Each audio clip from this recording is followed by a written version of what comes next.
Hello, I'd like to open up with sex sells, babe.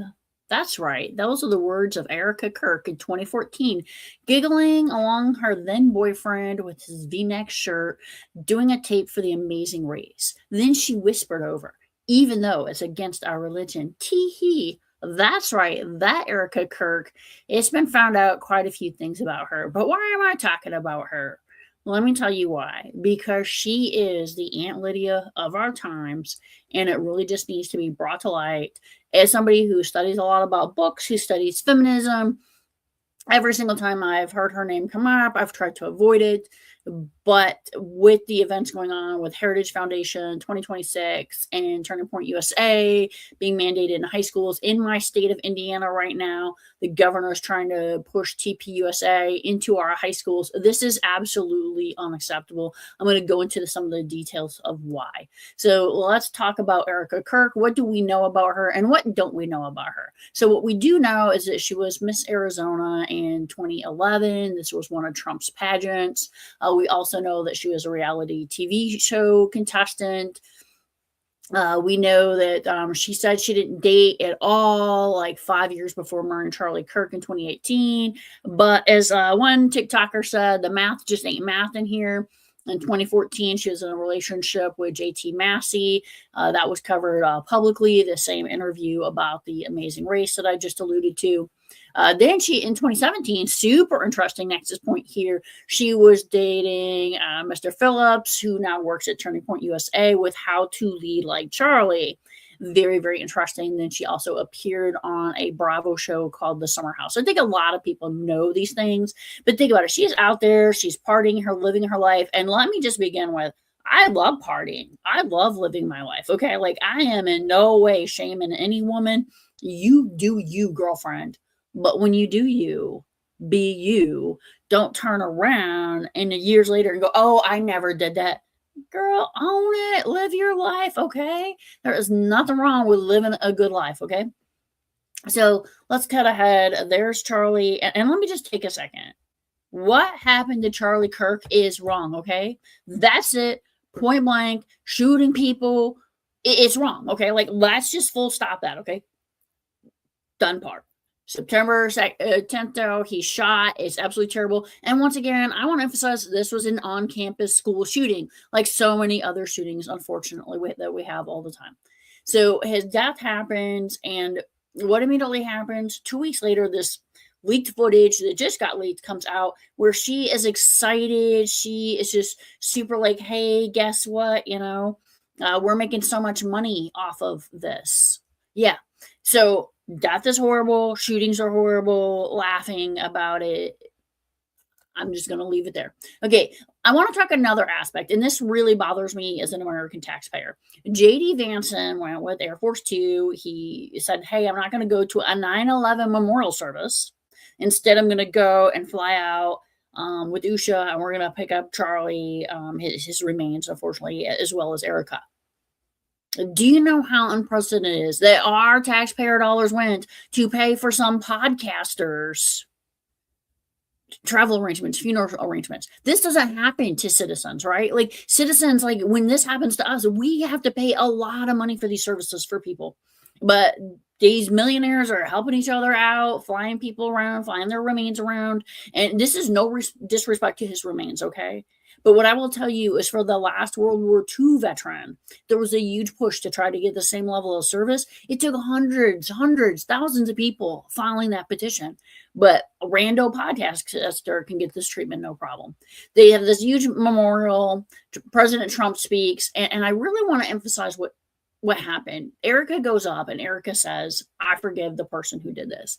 And then Trump goes up and says, Charlie did not hate his opponents. He wanted the best for them. And that's where we disagree. I hate my opponents. And I really want to kind of tie that juxtaposition together a little bit. This relationship between Charlie Kirk and President Trump, this relationship between Erika Kirk and President Trump, and we don't know how far that relationship goes back. But a month later, we see Trump and Erika Kirk walking hand in hand, going to the Rose Garden. And when this happens, Trump says something super, super interesting about Erika Kirk. He says she's both beautiful and intelligent. and that those two things do not go together very often. But in this occasion, they do. And the crowd laughed. Everybody was like awkward. But this is how the patriarchy flatters women, right? They treat them as like little toys, like, oh my gosh, how dare you actually have a brain? And this is super, super important to this buildup of here's Erika Kirk living her best life, getting an education, doing the things she wants to do. Then she marries Charlie Kirk, a younger man, and now she's CEO of this company. So we've kind of done this buildup. And how does this relate to Aunt Lydia? So Aunt Lydia from The Handmaid's Tale, she was not the designer, but what she was is she was the main implement. Aunt Lydia was the one telling the other women how to behave.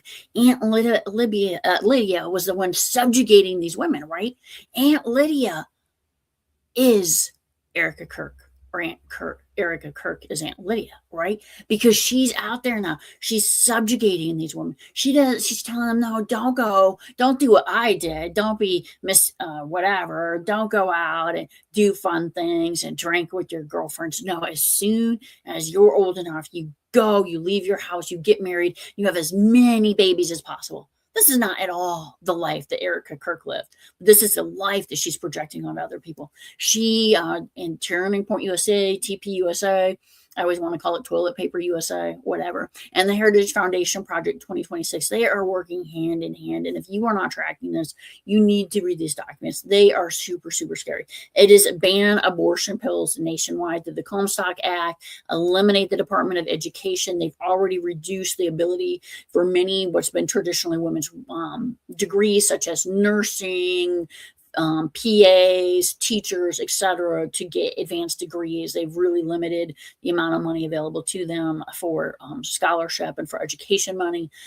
Define families as a married mother and father. That's it. That's going to be the new definition of marriage. That's what they want to change it to. You remember, Trump put out an executive order saying, here's the definition of gender. They'll just do another executive order when it comes to what constitutes marriage. Make women economically dependent is a major tax policy goals that they have set, and also to strip away protections from LGBTQ families. So obviously, as a feminist, this really upsets me. I want for every single woman out there to enjoy in the United States of America at least the level of freedom I had, if not more. If you're not familiar, it was 1978 when the Pregnancy Protection Act. Why does that matter? That act is what said, 1978, that you cannot fire a woman for being pregnant.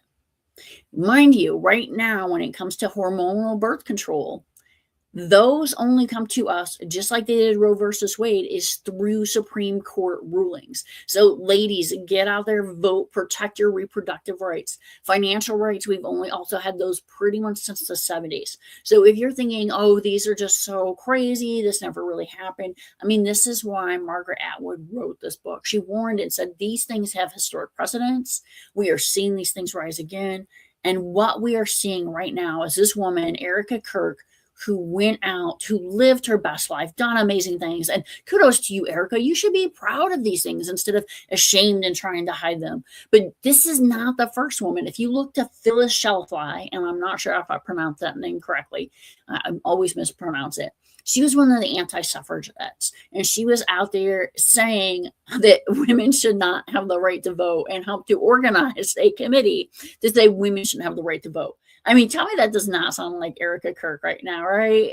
Phyllis, Erika, I mean, they are pretty much the same thing. So here's Erika trying to get women to go into these cages that she herself escaped. And Erika Kirk, I don't know if you'll ever listen to that, but I just want to say shame, shame, shame.